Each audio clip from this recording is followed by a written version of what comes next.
Hello, and welcome back to Higurashi When They Cry. We'll be starting what I assume is basically day 2.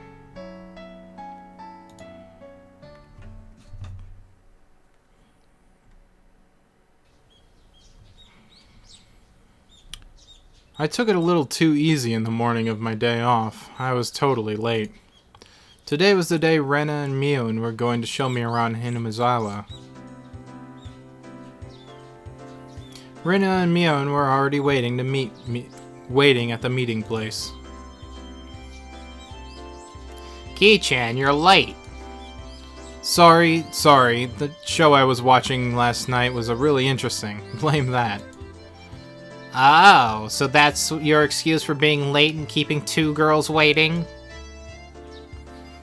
Mi-chan, you just got here yourself. Last night's episode of A Day in the Life of was really interesting, wasn't it? She was just as guilty as me. Rena was carrying a pretty lovely-looking heavy-looking handbag. What is that? Mion answered my unspoken question with a wink. That's right, Rena did really make a picnic. Ki-chan, after you left, Rena pulled out all the stops. It's not like I forced her to do it. It was nothing, so don't worry about it, okay? She's been like this since last night, you know. Can't you take responsibility for this? Alright. I'm a man after all, I'll take the responsibility. Huh? Responsibility? For what? For what? As we both turn around slowly to look at Rena, our gazes drifted downwards to the massive handbag she was carrying. It didn't seem logically feasible that it would be entirely filled with lunchboxes. Except this was Rena we were talking about here. About 2 kilos, I guess? When Rena was picking it up, I could see she was struggling a bit. I say 5. You're exaggerating. Kiachi-kun is a boy after all. I thought he could probably eat a lot, so I made a lot, okay? Let's get going, heave-ho! Just from the way she was lifting it up, I couldn't believe the only things in there were lunchboxes. Correction, I say 5 kilos too. I'll help out, but all of it needs to be eaten. I won't forgive you if you make Rena sad, got it? The only thing I could do at that moment was exercise a bit to make myself hungrier.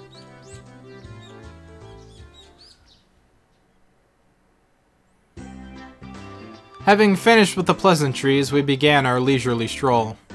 A carefree walk bathed in a gentle morning sunlight. I couldn't have even imagined something so wholesome existing during my time in the city. These were the boonies, after all. No slovenly desk jockeys trudging to work on the weekends out here. It really was a nice place, peaceful and quiet. As the sparsely populated as the village was, you could still run into people just by walking around. Ah, good day. Good day. Oh, would you be Masibara-kun? Are these just randoms? Yes, Good day! Oh, you would be Mahibara-kun, I believe. My two companions exchanged greetings with everyone we ran across. All of these passerby even knew my name. When did I become so famous? We passed 3 people, and when all 3 of them knew me, I started to feel a bit paranoid. That's a bit sad to... It's a bit sad to say. Everyone... Wait.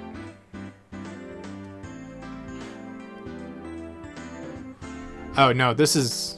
her. It's a bit sad to say. Everyone knows everyone since there are so few people here in Hinamizawa. So that means when an unfamiliar face walks by, they just automatically assume it's Mahibara fella who just moved in here? Yeah, that's about how it works. It was the process of elimination you could only pull off in a place like this, but it was quite effective. From now on, I'd better make sure to maintain a good reputation. The day I'm discovered to accidentally gawking at a dirty magazine in a bookstore, I can imagine all the villagers labeling me as a lech by the next day. Hinazawa is not to be trifled with.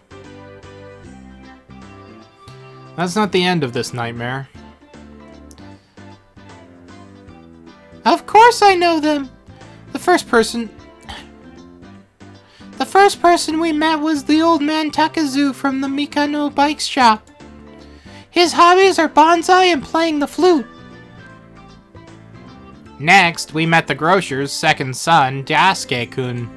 His hobby is sharpshooting and he hopes to be an ace sniper in the future.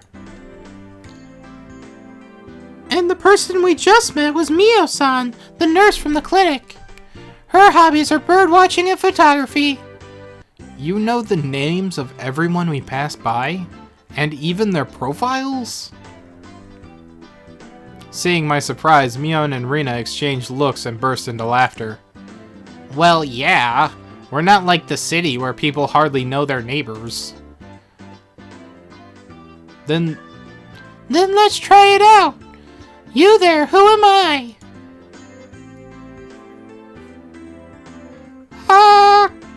You're Kiyachima Ibara. Wait. You there, who? That was me talking.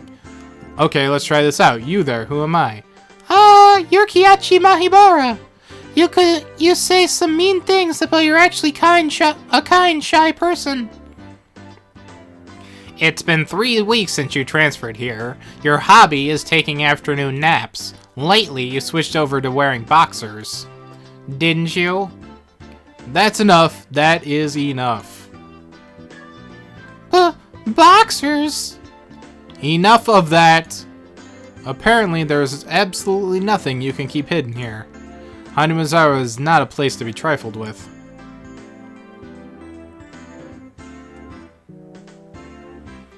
This feels more like you guys are showing me off rather than showing me around. That's right. We're parading around like this after all. Didn't you all think so too? Wait, don't you all think so too? Whatever. That keychain is fitting right in here, in Hanazawa. The population in Fuck, I don't know who's talking.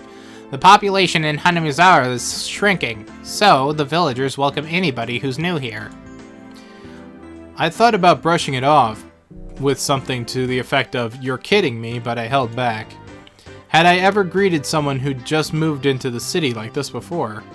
Thinking about that made me believe what they said wasn't a joke at all. We passed by another person.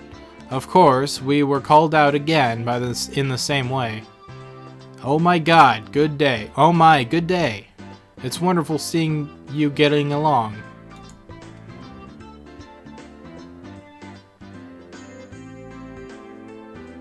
I don't know who's talking. This lady here is Fujisama-san. Good day. Oh my, Mahibara-kun, how wonderful for you having a lovely girl on each arm. How are you? Getting used to life here? Instead of regurgitating a prepared response like I would have in the city, I responded with an emphatic nod. The old woman chuckled, voicing her appreciation of how energetic I was. Good. As I looked back over Rena and Mion, they gave me a wink. So now then, about time we have lunch, maybe? Rena's brilliant smile signaled the approach of an event that both Mion and I were trying to forget. We both looked at each other. I'm a man, I'll do what I can, but it's just too much. It's fine, Ki-chan. Leave it to this old man. Mion has never seemed as reliable as she does right now. I'd expect nothing less from the class representative. Rena, if we're going to eat, we might as well go somewhere with a good view. Well, yeah! Good idea, I agree. Rena nodded her head happily in response to Mion's proposal.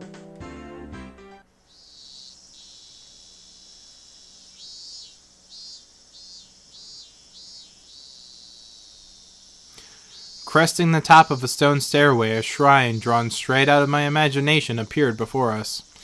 It had worn down a bit through the years, but the fallen leaves had been swept up, giving it a tidy feeling. This here is Furuda Shrine. It's probably the place with the best view around. This place, be sure to remember it. On our next break, a festival will be held here. Isn't it a bit early in the season for a festival? The Watanagashi isn't a summer festival. Long ago, it used to be a celebration of the end of winter. I was embarrassed for assuming that festivals had to be held in the summer. Now then, spread out the lunchboxes, and there. Various colored lunchboxes were placed one after the other on top of the plastic sheet. It sure did smell delicious. It was Rena's home cooking. It went without saying that it would be delicious. But is it even possible to finish all of this? Hey, Mion, it'll take more than just a good view to get this all down, you know. Good afternoon. It was Rika-chan and Satoko. Why are they here? Mion grinned over at me. I see. This was her secret plan to power in numbers. You have my thanks, Mion. Following up when all the pieces are in place is my speciality. We just had to come since there was such a commotion. What is the mean? Oh, wait. We just had to come since there was such a commotion. What is the meaning of this? Take a look. It's time for lunch. Buffet style. A handmade gourmet meal by Reina. I can see that much. Why have you laid out a tarp on our property? The temple is public grounds. It's not yours. Wait, I don't know who's talking. The temple is public grounds. It's not yours. Keiichi is right. This is everyone's property. Wow, Rika-chan is such a good girl. Have a seat. Eat with us. After opening up a spot for Rika-chan, I promptly turned my back to Satoko. Hold on 1 second. Where's my spot? No spot for you and nothing for you to eat. Don't worry, there's some for you too. None. I'll eat all of hers. I will not allow that. Rika! Here, chopsticks. Both Satoko and I leapt at the boxes, having it out with each other. Man, really, Kei-chan? You're really only good at Kei-chan, you're really good at leading people on. You might have a talent for this. Have a plate! One for me-chan and one for Rika-chan, too. Rena whipped out pairs of chopsticks and paper plates. If we don't hurry, it'll all be eaten up.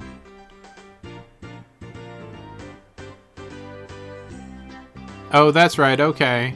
Shall we commence this battle? Please eat a lot! There's enough for everyone! Rena said as she opened up a thermos. Just then I realized that this lunch was made under the assumption that 5 people would be eating. It didn't change how much there was, but the implication behind it was different. I will not allow you to have this hamburger. Huh! Using your elbow is against the rules, Satoko. Grabbing the back of my collar is also against the rules.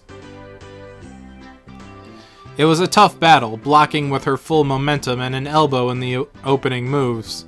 Satoko appeared to have an upper hand, but the difference in our proficiency with chopsticks proved to be the fatal and gave me the upper hand. Ah, the last meatball! Satoko Hujo has been bested. Nyah. Satoko and I amiably began choking at the same time, falling backwards and spasming. Rika-chan patted me on the head to clear it, even though it was actually stuck in my throat. Seeing that made Rena blush and breathe heavily in excitement. It's almost like flowers were floating all around her. Mion advised Rena to refrain from saying anything that could get her locked up. This was how our meals usually go. I'll do anything in my power to just so things could stay like this. The intense battle calmed, and finally everyone reached a point where they could begin talking. Receiving tea from the thermos, I let out a small sigh. I wonder why there are so few words in Japanese to praise how something tastes. Isn't it because the idea of togetherness during a meal didn't begin until the modern era? It seems that long ago people ate in silence. It must have made people preparing the food a bit sad, don't you think? It's probably because back then people were too busy even while eating and didn't have time to compliment the flavor. That's just you. But you know, just hearing that it's good makes me happy. That my effort was worth it, I mean. She blushed a little as she said that. It was delicious. With an absolutely perfect timing, Rika-chan struck Rena directly with praise. She looked straight at her with an expression of bewitching innocence. After Rena uttered an almost unintelligible noise, a ring of smoke rose from her head as an audible poof. Oh! Rika-chan, I'm gonna take you home. No, I mean, thank you. It really was delicious. Rena's flushed red with excitement, embracing Rika-chan and rubbing her cheek against her so hard you could almost hear it. To reward Rika-chan for her praise, ta-da! These are special. 2 apple rabbits. After sticking toothpicks into them, she thrust them toward Rika-chan. After Rika-chan accepted them, the mood suddenly shifted in a bizarre way. What is it, Satoko? What is with that defiant look? Has everyone prepared proper praise to receive apples from Rina-san? Don't push yourself. What kind of praise can you think up with your weak vocab? Oh, well then. Allow me to show you. After Satoko flashed Mion and me a defiant look, she changed the tone of her voice suddenly. Hey. So Rena, Oni-chan's lunch. Satoko thought it was yummy too. Satoko looked up at her poutily while talking cutesy. What? How is that praise? That's not even persuasion by tears, that's persuasion by cuteness, isn't it? This is a Rena limited special skill. She blushed and her head spun, waving around in circles. Don't fall for it, Rena! Ow! Of course, that was asking for the impossible. Rena glomped Satoko and began rubbing her cheek against her. Cute! Satoko is so cute! Take you home, yeah! Swish. Stab. Push. Satoko was also presented with apple rabbits. After stuffing them into her mouth, she looked over at Mion and me again with that defiant gaze. It only took 5 seconds to take down Rena. That's unfair. To think she had such a trick. If it upsets you so much, why not reward Rena-san with some praise? Damn it. That was a dirty trick.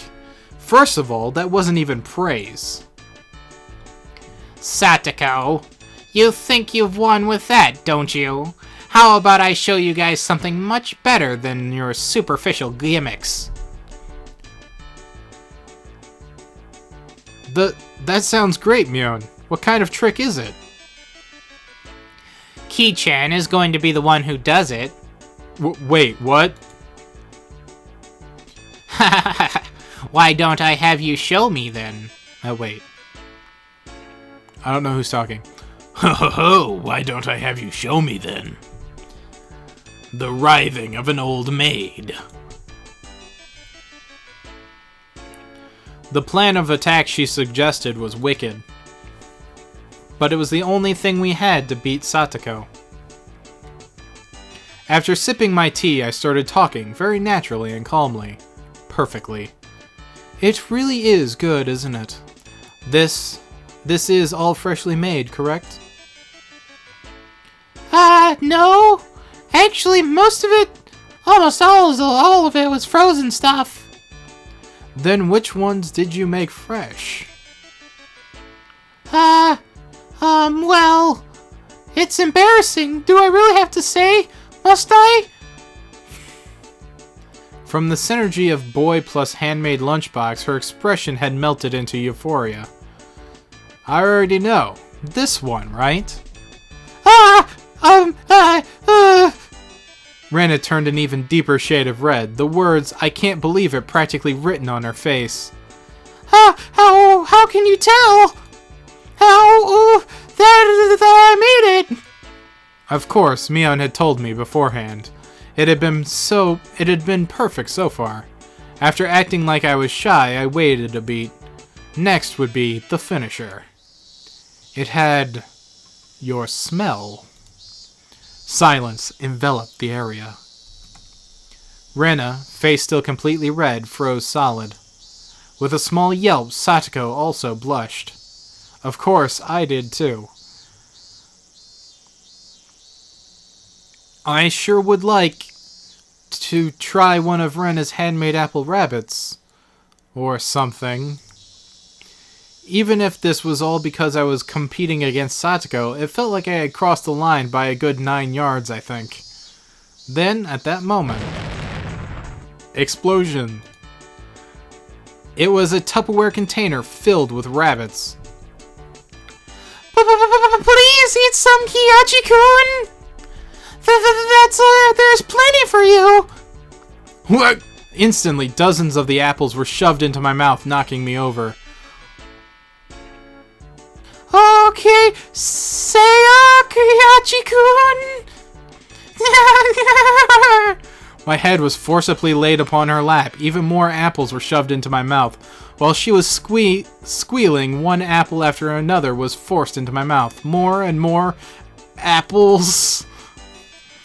How about them apples, Satoko? Looks like we win. Ki-chan, that was a beautiful sacrifice. How's that, Satoko? This is our complete victory, isn't it? I can't believe it. Such trickery. It doesn't bother me at all. Satoko ground her teeth, mortified. We did it. I claimed victory as my consciousness drifted slowly away from me. At that time, Rena stopped her squealing as she suddenly realized something. Rika-chan, you're not eating it? Did the salt water make it too strong, maybe? Looking over, Rika-chan had pulled the toothpick out of her apple rabbit and placed it into her cupped hands, and seemed to be at a loss for what to do. Poor Mr. Rabbit. I feel sorry for him. I want to save him. Pwee. That was the Oh! That was the sound of blood spurting from Rena's nose. Tonight I will take you home! She shook sporadically, her head wobbling back and forth. Then, coming back to her senses, she took all of the apples around me, gathered them up with a whip, and fixed them back up onto the plate. Now they're all fine, Kay. Here, I'll give them to you, Rika-chan. Kay. Rika-chan raised up Satoko's hands like a referee after having that plate of rabbit shoved at her. She whispered, "This is our victory." What? A comeback?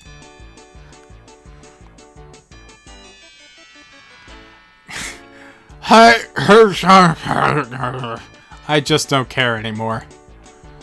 Thus, my sacrifice ended up being in vain.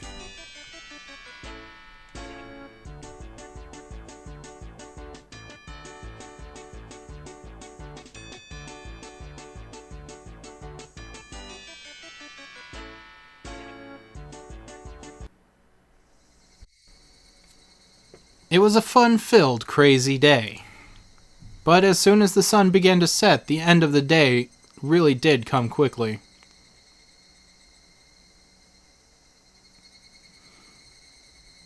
Later, Rena and Ki-chan. See you tomorrow. Thanks for today, Mion. I had a really great time. See you tomorrow! Satoko and Rika-chan went home as well. We parted ways with Mion, and it ended up with just Rena and myself enjoying the evening air on our way home. Thanks for coming today, Kiachi-kun. Was it fun? Yeah, lots of fun. Almost feels like a waste to go home now. Then, well, would you mind taking a little detour, maybe? A detour? Is it far? It's a bit of a walk, but it won't take long. Since we had been walking around most all day, I must have seemed a bit tired. Not feeling like teasing Rena, I quietly nodded.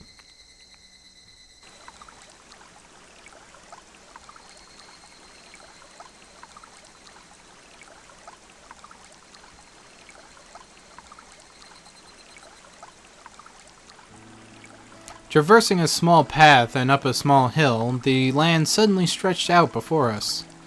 There, what looked like the remains of a dilapidated construction site came into view.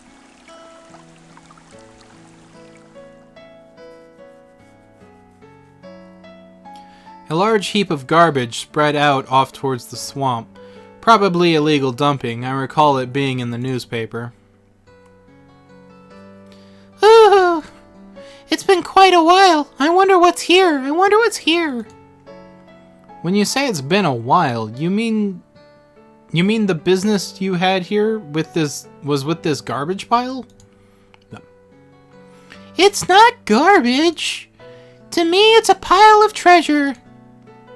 Rena had already entered that well-known cute mode of hers. So that meant there was something cute here? Whoa, a new pile! I can't wait! She bounded up the unstable slope. I'd expect no less from a born and bred country girl. Hey, wait, I'm coming! Whoa!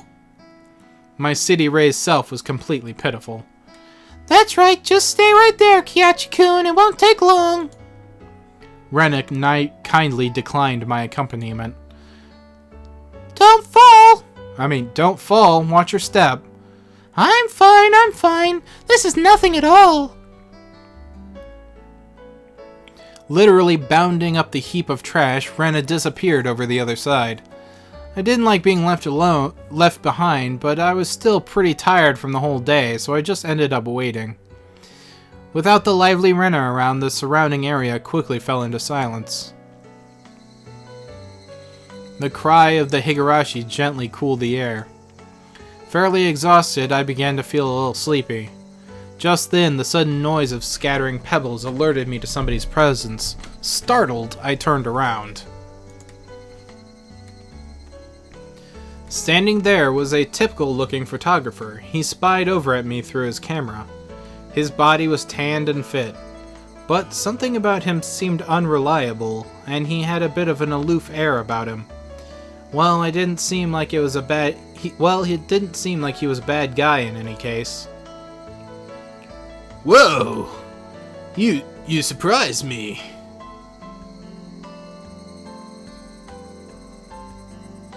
Although startled when I turned around, he overplayed his reaction. That was my line. I'm the one who's surprised here. My bad, my bad. I didn't mean to startle you. Were you from Himenozawa? I gathered that he wasn't from that question. Unfazed by my suspicious outlook, he introduced himself without my prompting. I'm Tomitake.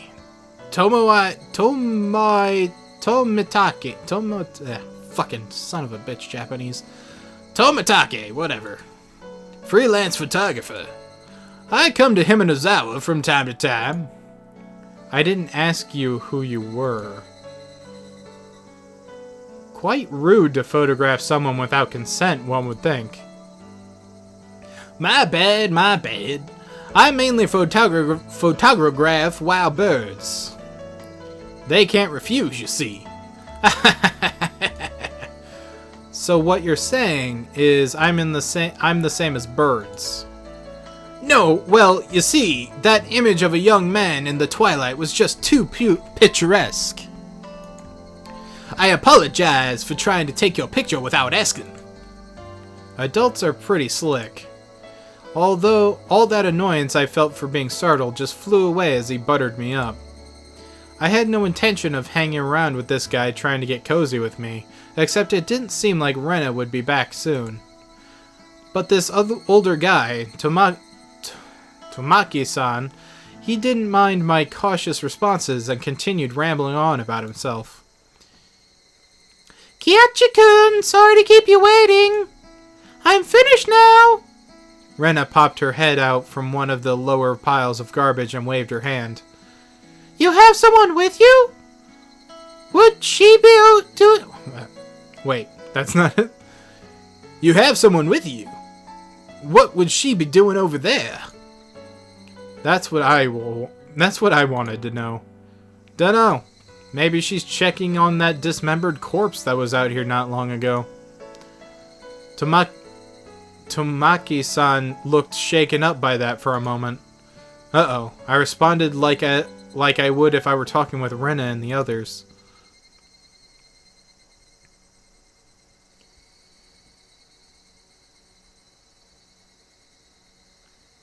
It was quite a disturbing incident. They still haven't found one of the arms.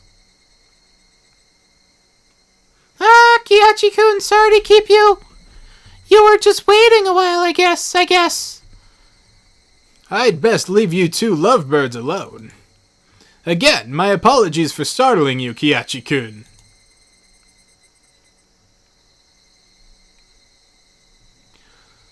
Tomaki-san chortled suggestively, then disappeared into the twilight. Missing my chance to retort put me off a bit.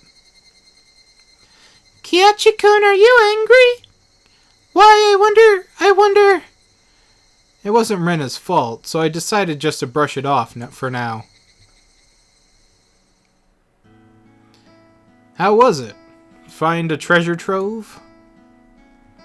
Oh, yes, so listen. You see, there was a Colonel Sanders doll. A Colonel Sanders doll? Oh, that thing. Those statues that they always have out in front of fried chicken place? That life-size dummy? Yeah, Colonel Sanders. How cute. I want to take it home. I couldn't tell how she decides what's cute or not, but, well, she seems to want it. It's garbage, right? No one would care if you just take it home. It's become the base of another pile. I can't dig it out easily. There's no lampposts over there, so it'll get dark pretty soon.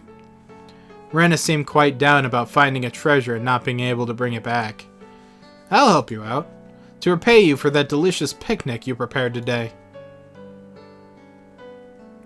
Oh, thank you. Birds heading home to roost proclaimed that nightfall would soon be upon us. Kiachi-kun is going to help! I can take Colonel Sanders home, yo! Rena staggered along as if intoxicated in her dreamy state of mind.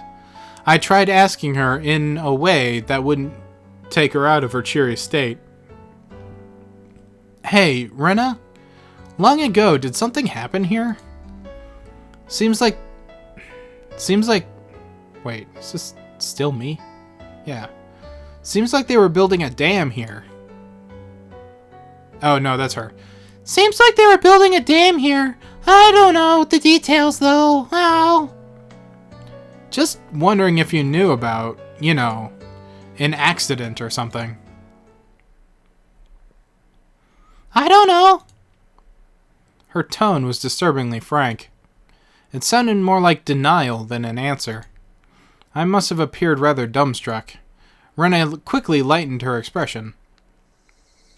Actually, I didn't live here until a year ago. Huh? You transferred here too? I was sure that... So you see, I don't really know much from before that. Sorry. Don't really know. I want to talk about it. That was kind of the feeling... Don't really know, don't want to talk about it. That was kind of the feeling she gave me. Thinking about it, of course it would be like that. This wasn't the type of thing girls would enjoy talking about. It was quite a disturbing incident. It seems they haven't been able to find one of the arms. If it's just like Tomataki-san said, then I have a feeling only the Higurashi would know.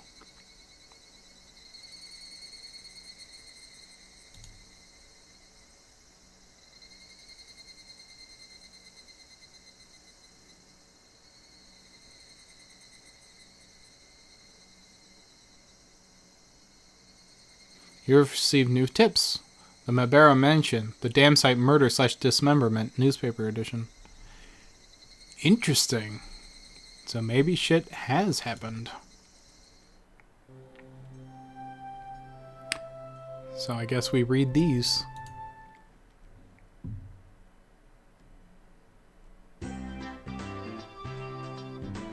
So, Ki-chan, you're not stinking rich?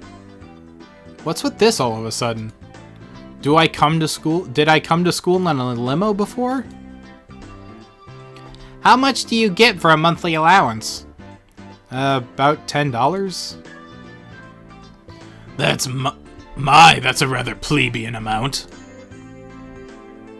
His lunch is made up of normal stuff. He isn't rich. What are they talking about? To be asked out of nowhere how much I get, and then told that it's a plebeian amount. Ah, sorry. Rena seemed to pick up on my dubious expression and started giggling. Ki-chan, your house, you know, it's pretty big, yeah? So the architecture has people all around Hanamazawa calling it the Mabera Manor, and it sort of stands out. Mabera Manor? Since the house is so big, everyone is gossiping, wondering exactly how rich you are. I see. Now I get it. Well, the frame of it is huge. I see how it could cause some misunderstandings. From my deduction, I'll wager they spent too much money on building the house, and that's why they're now broke. Being broke, how very unfortunate. Rika-chan took pity on me as she patted my head. I go from being treated like a millionaire to a beggar. Yeah, I'm sorry for ruining your imagination, but we aren't millionaires or poor. We're the image of a normal, average household. You can't call it normal with that huge house. The entranceway is all grand and the gate is large enough for a truck to get through. That's not normal at all.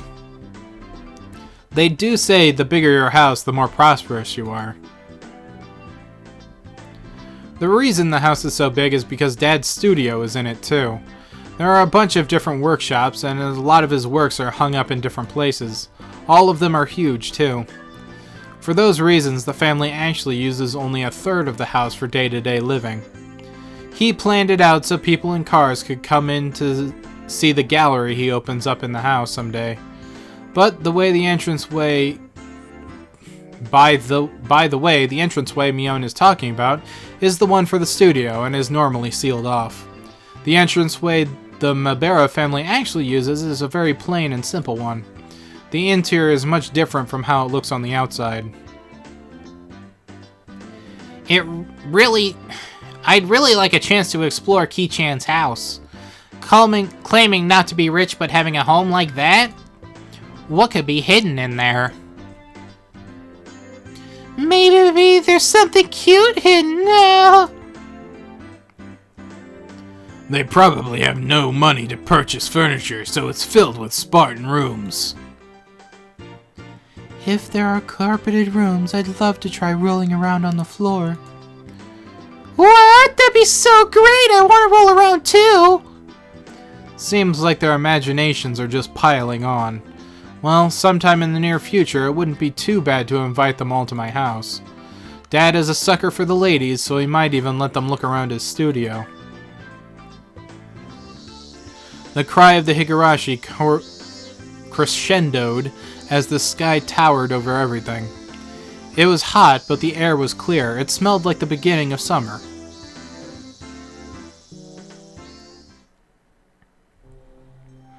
And then the interesting little murder/dismemberment thing.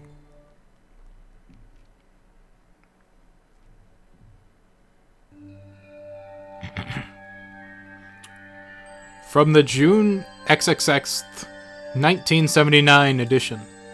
The Shinibone City Okinawa Police Station, June blah, late at night. Suspects were arrested on suspicion of murder and improper disposal of a corpse. The main offender has been added to the wanted list nationwide. According to our sources, the 6 suspects were at the Hinamazawa Dam construction site workroom on the 6th at 9 p.m. Were they suspected to have assaulted and murdered the site overseer as a group, dismembering his body and hiding it. At 8 o'clock in the morning, a report was filed by the Shinibone City Hospital in which a male suspect alluded to having murdered Mr. X. When questioned at the police station, the individual confessed to the crime. Since a portion of the body was recovered at the location he gave, he was arrested that afternoon on suspicion of murder and mutilation of a corpse. The rest of the suspects were arrested with the same day, but the main culprit is still at large. Police are currently on his trail. The motive is purported to be a drunken verbal dispute during which he killed the victim in a fit of anger. However, as there are multiple inconsistencies with their testimonies, the investigation is ongoing. Very, very interesting. And that will conclude this next episode. So next time, I think maybe the mystery is starting to get up. Because I heard some very weird... We heard weird shit based off a kind of joke. Like, we told a joke about a murder guy, and then the dude was like, yeah, I heard about that shit. Sounds terrible. And we're like, wait, what? Was there an actual thing? So I think that might start heating up next time on Higurashi When They Cry.